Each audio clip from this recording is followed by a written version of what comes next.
நம்ம ஏதாவது ஒரு செயல் செய்யறோம்னா ஒரு நல்ல குருவுடைய ஆலோசனையோடு செஞ்சோம்னா அந்த செயல் வெற்றி பெறும். நிறைய பேர் இன்னைக்கு எல்லாத்திலையும் தோத்து போறோம். இன்னைக்கு பல பேருடைய வருத்தமே என்னன்னா தோத்து போறதுதான். தொழில தோத்து போறோம், மனுஷங்களுடைய அன்பை சம்பாதிக்க முடியாம தோத்து போறோம், குடும்ப உறுப்பினர்களுடைய வெறுப்பை சம்பாதிக்கிறோம், வருமானத்துல திருப்தி இல்லாம அதிருப்தியை சம்பாதிக்கிறோம். எல்லா திறமையும் இருந்து எந்த ராசியும் இல்லாதது போல நாமளே ஃபீல் பண்றோம். இப்படி ஏகப்பட்ட சிரமங்களுக்கு நடுவே தான் நாம எல்லாம் இருக்கிறோம். இந்த சிரமங்களை எல்லாம் இப்ப நல்லதா மாத்தணும்னா ஈசன் நினைத்தால் மட்டும்தான் நடக்கும். அந்த பரமேஸ்வரன் நினைத்தால் மட்டும்தான் நம்ம சிரமத்தை எல்லாம் போக்க முடியும். அவர் சில நேரங்கள்ல நினைப்பார், அவர் நினைக்கிறத நாம நினைக்கணும், அவ்வளவுதான். இந்த பரமேஸ்வரன் பல ரூபத்தில் இருக்கிறார். அதுல ஒரு ரூபம் தான் காலச்சக்கர ரூபம், சட்ட ரூபம், நீதி ரூபமாக சனியாக இருக்கிறார். சனியும் பரமேஸ்வரன் தான். அப்ப சனீஸ்வரன் பகவானை ஏன் ஆண்டவன் படைச்சாருன்னா, என் பிள்ளைய என்னால திருத்த முடியாது, திட்ட முடியாது, வருத்தப்பட வைக்க முடியாது ஆண்டவன். அதனால எப்படி நாமெல்லாம் பள்ளிக்கூடத்துல கொண்டு போய் விடுறோமோ அதே மாதிரி ஆண்டவன் என்ன பண்றாரு, சனிகிட்ட விடுறாரு. அப்பப்ப சனி பகவானை இவனை கொஞ்சம் நல்லா திருத்தி விடு. நல்லவனா இருந்தா நல்லா பாராட்டி விடு, பட்டம் கொடு. கெட்டவனா இருந்தா திருத்தி கொடு. இதுதான் சனி சுவாமி சொல்றார். அப்ப சுவாமி சொல்றதுல நியாயம் இருக்கு. அப்பப்ப நம்மள டிங்கரிங் பட்டியெல்லாம் பார்த்துக்கணும். அப்பப்ப நம்ம ஓவர் ஆயில் பண்ணிக்கணும், சர்வீஸ் பண்ணிக்கணும். நம்மள எப்படி லேப்டாப்லயே நம்மள சர்வீஸ் பண்ணிக்கிறோமோ அதே மாதிரி நம்மள நாம சர்வீஸ் பண்ணிக்கணும். இப்படி சர்வீஸ் பண்றதுதான் சனி, அவருடைய வேலை. இப்ப நம்மள அவர் எப்படி சர்வீஸ் பண்ண போறார் அதை தான் பார்க்க போறோம். வாங்க பார்த்துடலாம். ஒப்பற்ற மனுஷனாக நாம இருக்கணும் அப்படின்னா நிறைய விஷயங்களை நம்ம தெரிஞ்சுக்கணுங்க. ஒரு மனிதன் பெரிய அளவுல ஒப்பற்ற மனுஷனா இருக்கணும் அப்படின்னா அவங்களுடைய வேலைகளை தரமா பார்த்தா மட்டும்தான் எல்லாருக்கும் தெரிஞ்ச மாதிரி இருக்க முடியும். நிறைய நேரங்கள்ல மிதுன ராசிக்காரர்கள் அவங்களா இருக்கணும்னு நினைக்கிறதுனாலதான் இன்னைய வரைக்கும் நிம்மதியா போக முடியுது, சந்திப்புகளை கரெக்டா பயன்படுத்திக்க முடியுது. இல்லைன்னா நிறைய சங்கடங்களை தான் சந்திச்சுட்டு வரணும். இதுலயும் பாத்தீங்கன்னா பல சங்கடங்களை சந்திக்கிறோம், ஆனாலும் முழிச்சுக்கிற இடத்துலதான் மிதுனம் இருக்கிறது. இன்னும் நல்ல முழிப்புகளை கொடுக்கிறதுக்கு சனி ஹெல்ப் பண்ண போறார் இந்த நேரம். எஸ், கர்ம சனி, கர்மாதிபதி யோகம், கர்மம் அதிபதியாக மாறுவார். உங்களுக்கு பொதுவா பாத்தீங்கன்னா உங்க ராசிக்கு 10வது வீடு குருவுடைய வீடு. அங்க உங்களுடைய ராசியுடைய அதிபதி நீசமா போயிருப்பார். அப்ப என்னன்னா மிதுன ராசிக்கு ஏதாவது ஒரு விஷயம் செய்யணும்னா யாராவது ஒருத்தவங்க துணை இருந்தாதான் நடத்த முடியும். உங்களுக்கு வாழ்க்கையில முன்னேறணும்னா யாராவது உங்களுக்கு ஒருத்தவங்க வழிகாட்டி இருப்பாங்க. அப்ப அந்த வழிகாட்டிய முதல்ல இப்ப நீங்க தேர்ந்தெடுக்கணும். நான் இவரை போல இருக்க போறேன், நான் இவரை மாதிரி வரப்போறேன், நான் இவங்கள மாதிரி வரப்போறேன், இவங்கள மாதிரி நிர்வாகம் பண்ண போறேன், இவங்கள மாதிரி சம்பாதிக்க போறேன், ஏதோ ஒண்ணு. இதுல இப்ப எல்லாரும் சொல்லுவாங்க, ஏன் நம்ம மாதிரி தானே இருக்கணும், ஏன் நம்ம மத்தவங்கள மாதிரி இருக்கணும், இப்படி எல்லாம் பல கதை சொல்லுவான். இத மிதுன ராசி நம்ப கூடாது. நமக்கு கர்மாதிபதி கர்மம் நமக்கு நல்லதா இருக்கணும் அப்படின்னா 10க்குரியவன் குரு. அந்த குரு பகவான் உங்க ராசிக்கு 7ல இருப்பார், 7ஆம் இடத்துல இருப்பார். உங்க ராசியை டைரக்டா பார்ப்பார். இந்த 10க்குரியவர் என்ன பண்றாரு, உங்க ராசியை பார்க்கிறார் 7வது வீட்டுல இருந்து. அப்ப என்னன்னா யாராவது ஒரு பெரிய மனுஷங்களோ குருமார்களோ உங்களுக்கு உதவி செய்ய காத்திருப்பாங்க. அதை நம்ம உதாசீனப்படுத்தக்கூடாது மிதுன ராசி. இந்த நேரத்துல இந்த உதாசீனம் தேவையில்லாம இந்த சனி அப்படிப்பட்ட மனிதர்களை காட்டி கொடுப்பார். அதனால உங்களுக்கு பதவி கிடைக்கும். எல்லாரும் பயமுறுத்துவாங்க, மிதுன ராசிக்காரர்களே நீங்க பதவி போடும். அதெல்லாம் கிடையாது. நம்ம ஏதாவது ஒரு பதவியில இருக்கதான் செய்வோம். இறந்து போனா கூட என்ன சொல்றோம்? சிவலோக பதவி அடைந்தார், விஷ்ணுலோக பதவி அடைந்தார், அப்படிதானே சொல்றா. மனுஷனுக்கு பதவி இல்லாம இருக்க முடியுமா? ஒரு பையன், ஒரு அம்மாவுக்கு பையனா இருப்பான், அது ஒரு பதவி, மகன் அப்படின்னு பதவி. கல்யாணம் பண்ணிப்பான், கணவன் அப்படின்னு பதவி. பொண்ணா இருந்தா மகள் பதவி, பொண்டாட்டி ஆன பிறகு பொண்டாட்டிங்கிற பதவி. அப்புறமா பிள்ளைங்களுக்கு அம்மாவாக பதவி, அப்பாவாக பதவி, தாத்தாவ பதவி இருந்துகிட்டே இருக்கு. எல்லா பதவியிலும் பலம் இருக்கணும். இப்ப சனி என்ன பண்றாரு? 10வது வீட்டுக்கு வர்றார். பதவினா நம்ம எல்லாரும் பண்ற ஒரே ஒரு விஷயம் சம்பாதிக்கிறது. சம்பாதிக்கிறது நல்லா இருக்கணும்னா நம்ம வீட்டுல நல்லா இருந்தாதான் சம்பாதிப்பு நல்லா இருக்கும்.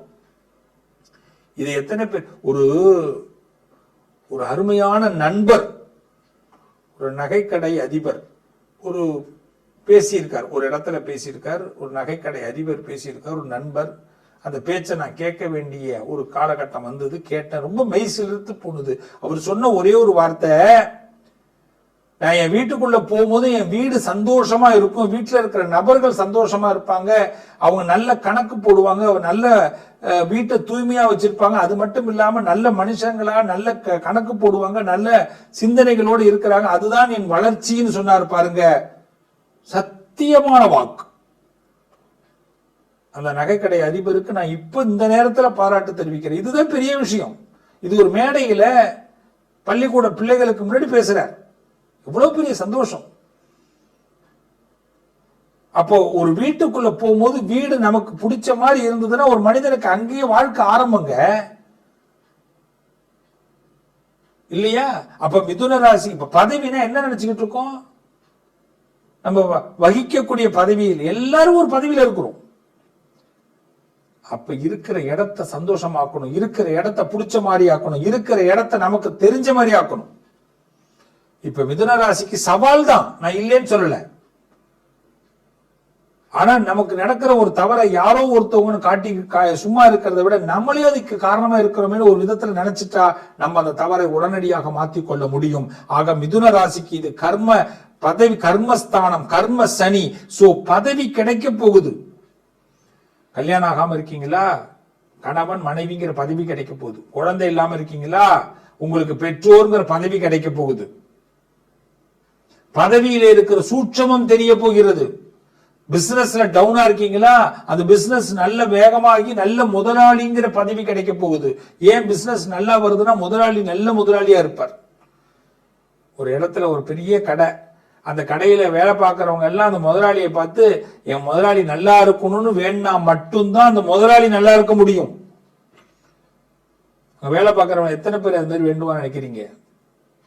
சம்பளத்தை கொடுக்க மாட்டேங்கிறான், வேலையை அதிகமா வாங்குறான், நிக்க வைக்கிறான், இவெல்லாம் மனுஷனா, எரிஞ்சு உழுவுறான். எத்தனை பேர் திட்டுவான்? வாடிக்கையாளர்கள் ஒரு பக்கம் திட்டுவாங்க, வேலை பார்க்கறவங்க ஒரு பக்கம் திட்டுவான், வீட்டுல உள்ளவங்க ஒரு பக்கம் திட்டுவாங்க. இதையெல்லாம் தாண்டி இந்த ஆள் வேலை பார்க்கணும், இந்த அம்மா வேலை பார்க்கணும். எங்க எப்படி எப்படி அப்புறம் நமக்கு பாக்கியம் கிடைக்கும்? எப்படி பதவி கிடைக்கும்? அப்ப என்ன பண்ணணும்? ஓரளவுக்கு இவர்கள் திட்டாத அளவுக்கு நாம ஏதாவது பண்ணியாகணும். அப்ப கண்ணும் கருத்துமாக மிதுன ராசிக்காரர்கள் சில கதைகளை இப்ப மாத்தி அமைக்கணும். நீங்க உங்க மனசுலயே ஒரு வன்மம் வந்தாலும் ஒரு கஷ்டம் வந்தாலும் இந்த நேரத்துல அதை காட்டிக்காம உங்களை கூலாக்கிக்கிட்டு அவங்கள அப்படியே உங்க வழிக்கு கொண்டு வந்து இவங்கள மாதிரி உண்டா, இந்த ஐயாவை மாதிரி உண்டா, இந்த அம்மாவை மாதிரி உண்டான்னு சொல்ல வைக்கணும். இதுதான் பதவி ஸ்தானம். அப்பதான் பதவி கிடைக்கும், அப்பதான் பலம் ஏற்படும். 10வது வீடு கர்மாதிபதி யோகம்.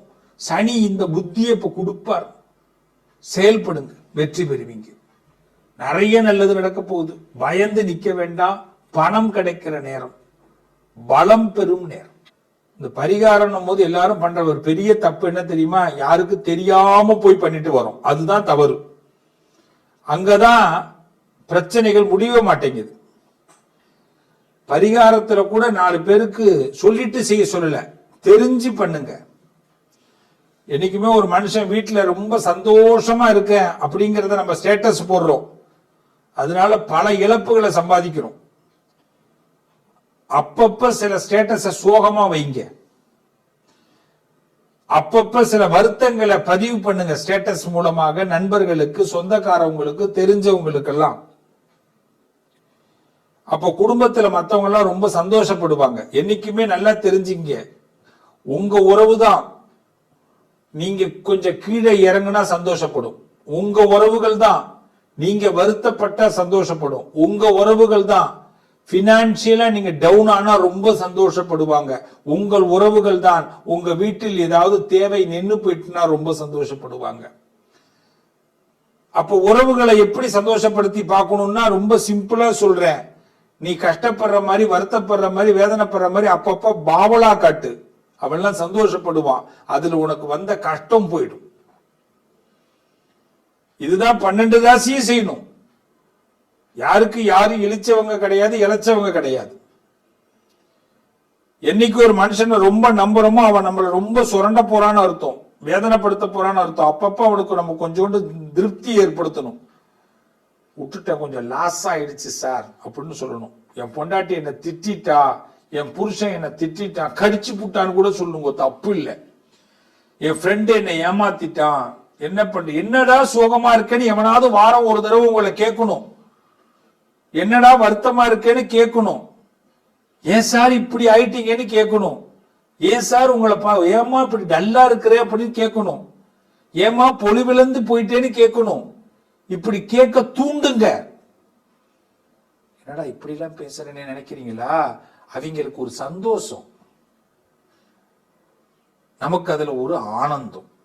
அவன் சந்தோஷமானாதான் நம்ம எல்லாம் நிம்மதியா இருக்கலாம். இல்லைன்னா நம்ம சந்தோஷமா இருக்கிறத பார்த்து பார்த்து வயிறெறிஞ்சி அவங்க எல்லாம் நம்மளை இன்னும் வீழ்த்த பாக்குறாங்க. கடவுளே கொடுக்க நினைச்சாலும் உறவுக்காரனும் தெரிஞ்சவனும் அறிஞ்சவனும் வாழ விடமாட்டேங்கிறான். கடன்ல தாங்க சார் ஒரு பவுன் நகை வாங்க வேண்டியதா இருக்கு. ஆனா நகையை போட்டுட்டு போனோம்னா ஜொலிக்கிறா பாரு அப்படிங்கிறான். எவ்வளவு வருத்தம் இருக்கு. பிள்ளைகளை ஒரு இடத்துக்கு ஆளாக்கி தேலாக்கி நல்லா வரணும், நான் பெத்தவங்க எவ்வளவு கஷ்டப்படுறோம். எந்த பிள்ளையாவது திரும்பி பார்த்து ரொம்ப தேங்க்ஸ்மா அப்பா, ரொம்ப தேங்க்ஸ்பா அப்படின்னு சொல்லியிருக்கா? இன்னொரு அப்பா அம்மாட்ட சொல்லுவாங்க, எங்க அப்பா அம்மா எல்லாம் அந்த அளவுக்கு ஒன்றும் செய்யறதே கிடையாது, உங்களை மாதிரி எங்க அப்பா அம்மா கிடையாது. இவன் போய் அவன்கிட்ட சொல்லுவான், அவன் பிள்ளை இன்னொருத்தன்ட்ட போய் சொல்லுவான். பெத்த பிள்ளைங்க கூட திருப்தி அடைய மாட்டேங்குது. உலகம் அப்படிப்பட்ட உலகத்துல இருக்கிறோம். அப்ப கடவுள் சில சூத்திரங்களை, எதுக்கு இதிகாசங்கள் புராணங்கள்லாம் படிக்கிறோம்? மனுஷனுடைய மனசை தெரிஞ்சுக்கிறதுக்கு தான். இத பட்டு தெரிஞ்சுக்க கூடாதுன்னா படிச்சு தெரிஞ்சுக்கணும். பெரியவர்கள்லாம் எதுக்கு இதெல்லாம் எழுதி வச்சான்னா, நீ கஷ்டப்படாதரா, பட்டு பட்டு தெரிஞ்சுக்க கூடாதரா, எல்லாத்தையும் எவ்வளவு பட்டினா அதுல கஷ்டமா வருது, உன்னால தாங்க முடியல, படிச்சு தெரிஞ்சுக்கோ அப்படின்னா. நம்ம என்ன பண்றோம்? படிக்கவும் மாட்டேங்கிறோம், பட்டுதான் தெரிஞ்சுக்கிறோம். அதனால இந்த சனி பெயர்ச்சியில, இந்த சனி பெயர்ச்சி உங்களுக்கு சங்கடத்தை கொடுக்க மாட்டார். முதல்ல அதை நம்புங்க. சங்கடம்ங்கிறது நம்ம பக்கத்துல இருக்கிற சங்கடத்தினாலதான். எல்லாம் சங்கடம், உறவு தான் சங்கடம்.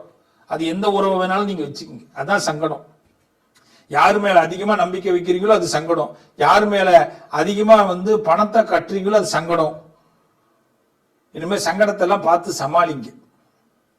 ரொம்ப சிம்பிளா சொல்றேன், எல்லாரும் பிள்ளையார கும்பிடுங்க. காலையில 5 முறை குட்டிக்குங்க, முட்டிக்காதீங்க. குட்டிக்கலைன்னா முட்டிக்கணும். 5 டைம்ஸ் இப்படி குட்டிக்கிட்டீங்கன்னா புத்தி நல்லா வேலை செய்யும், பிரெயின் நல்லா ஆக்டிவ் ஆகும். குட்டிக்க மறந்துட்டோம்னா செவுத்துல போய் முட்டிக்க வேண்டியதான். தப்பு பண்ணிட்டனே. பிராணாயாமம் பண்ணணும். மூக்க நல்லா அப்படி மூச்சை இழுத்து விடணும் 5 டைம்ஸ். அப்பதான் உள்ள இருக்கக்கூடிய சுவாசங்கள்லாம் நமக்கு நல்ல சீரா வேலை செய்ய ஆரம்பிக்கும். இது சீரா வேலை செய்யலன்னா நாம சிறப்பா வேலை செய்ய முடியாது, டென்ஷன் ஆயிடுவோம். தோப்பு கரணம் போடணும். காலையில பிள்ளையார் கோயில்ல தான் போய் போடணும், இல்லை வீட்டிலேயே போடலாம். நல்லா மண்டிட்டு போடணும். முடியாதவங்க அட்லீஸ்ட் பாவனையாவது தோப்பு கரணம் போடணும், 2 காதி இப்படி மாறி. அப்பதான் ஞாபக சக்தி வளரும். நம்ம நிறைய மறந்துடுறோம். நல்லதை மறக்கிறோமோ இல்லையோ, கெட்டதை மறக்க கூடாது. சில பேர் பண்ண கெட்டதை தான் ஞாபகம் வச்சுக்கணும். சில பேரோட குணத்தை மறந்துடக்கூடாது. நம்ம பண்ற பெரிய தப்பே அவன் பண்ண தப்ப மறந்துட்டு, அவன் குணத்தை மறந்துட்டு, அவனோடய நம்ம பாராட்டுவோம், பழகுவோம், திருப்பி நம்மளை ஏமாத்துவான். திருப்பி பாராட்டுவோம், பழகுவோம், திருப்பி ஏமாத்துவான். ஞாபகம் வச்சுக்கணும் டெய்லி. இதுக்குதான் காலையில பிள்ளையார கும்பிட்டது. இனிமேல் இப்படிதான் நினைச்சு கும்பிடணும் பிள்ளையார. ரைட்டா? அவரை புத்திசாலித்தனத்தை கொடுக்கிறார், பிரத்யேகமா நம்மள அறிவு புரட்சி பண்ண வைக்கிறார். அதான் பிள்ளையார். சனிக்கிழமை ஆஞ்சநேயர் கோயிலுக்கு போயிடணும். இனிமேல் எல்லாரும் ஆஞ்சநேயரை போய் அர்ச்சனை பண்ணணும். ஆஞ்சநேயர்கிட்ட எனக்கு புத்தி கொடு, சக்தி கொடு, தைரியத்தை கொடு. எல்லா பேரையும் ஏமாத்துறான். எல்லாருடைய வாழ்க்கையிலுமே ஒண்ணு நல்லா தெரிஞ்சுக்கோ, உங்களோட மைனஸ் என்னன்னு தெரிஞ்சுட்டு உங்களை ஏமாத்துறான். இதுதான் உலகம். அதனால ஆஞ்சநேயரை கும்பிடுங்கோ. இந்த சனி பயிற்சி சகல நன்மையும் கொடுக்கும். நம்பி இருங்கோ, நல்லது நடக்கும். மீண்டும் உங்களை சந்திப்போம். வாழ்த்துக்கள்.